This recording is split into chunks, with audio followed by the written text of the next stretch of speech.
కోసం అసలు పాపం అంటే ఏదని ఒక నీతి మాతుని మాట్లాడి చూసి ఆ పంటలు బద్దలయ్యాయని చెప్పేసి ఒక దైవ సేవకుడు చెప్తున్నాడు. తను ఆ విధంగా చెప్తూ ఉన్నాడు. ఆ బట్టలు యేసు ప్రభు యొక్క మరణాన్ని జీర్ణించుకోలేకపోయింది. ఈ పాపల కోసం ఈయన సిలువ వేయబడుతున్నా కానీ వాళ్ళు వస్తున్నా కానీ వాళ్ళు హింసిస్తున్నా కానీ వారు మాట్లాడకుండా అవన్నీ అనుభవిస్తున్నాడంటే భూమి కట్టుకోలేకపోయింది.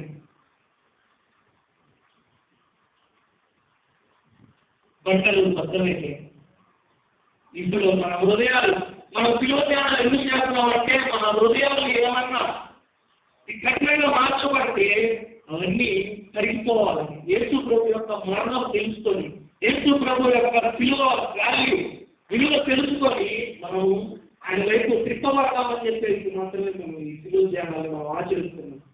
గుర్తుంచుకుంటే మనం ఈ సిలువ ధ్యానాలు చేసుకోవడానికి అర్థం ఉండాలి.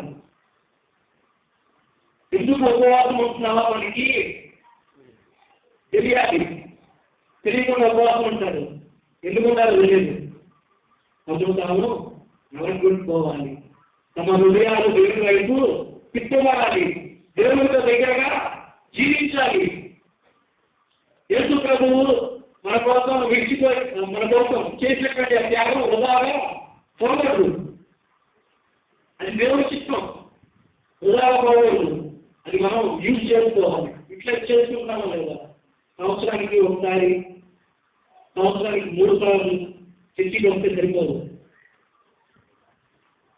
ఎంతమంది వింటున్నారు మరి ఆకలి మొత్తం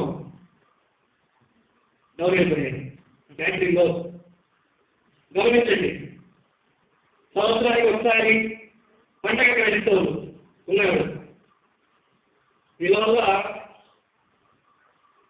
శాసనగడికి ఏమవుతుంది వాళ్ళకి ఏమన్నా వాళ్ళకు దేవుడితో సంబంధం ఉండదు. ఆచార్య క్రైస్తవులు కాబట్టి నాకెందుకు వెళ్తూ వీళ్ళు ఎవరిని మార్చరు, వీళ్ళు ఎవరికి స్వార్థ ప్రకటించరు కాబట్టి వెళ్తున్నారు. అనవసరం వాళ్ళు తింటారు, వాళ్ళు పడిపోయి వాళ్ళు చూసుకుంటారు, పనికి వస్తారు, వాళ్ళ స్వార్థం వాళ్ళది కాబట్టి నాకు అనవసరం వెళ్తుంది అని చెప్పేసి వాళ్ళు వదిలేసి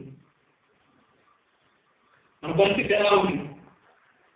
సంవత్సరానికి ఒకసారి నుంచి రావాలి. ఎందుకు వస్తున్నాం మనం చెప్పి? ఇది ఒక హాస్పిటల్ లాంటిది. మనం రోగగ్రస్తులం, పాపంతో నిండిపోయినటువంటి రోగగ్రస్తులం. అందరికీ ఒకే రోగం ఉండదు. ఒకళ్ళు బీపీ ఉంటే ఒకళ్ళు షుగర్ ఉంటుంది, ఒకళ్ళు నల్లెత్తి ఉంటే ఒకళ్ళు ఐసైట్ ఉంటుంది, ఇంకొకరు నరాల బలహీనత, ఇంక సపరేట్గా గుండె జబ్బులు ఎవరి వాళ్ళకి సపరేట్గా ఉంటుంది. ఎవరి బలహీనత వాళ్ళదే, ఎవరి పాపము వారిదే. వీళ్ళ పాపం వెళ్ళకుండా లేదు, ఆ పాపం వెళ్ళకుండా లేదు.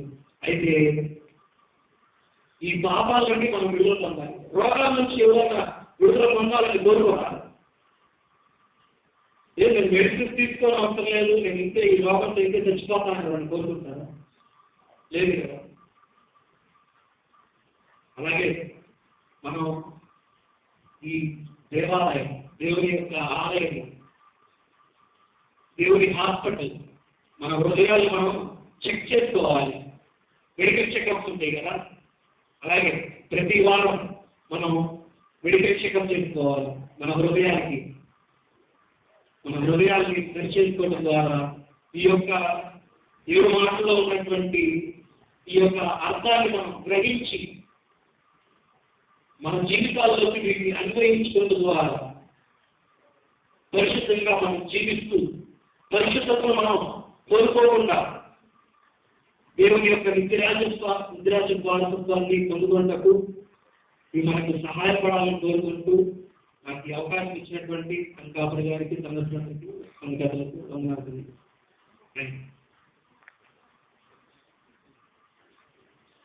అందరం గురించి నిలబడదు.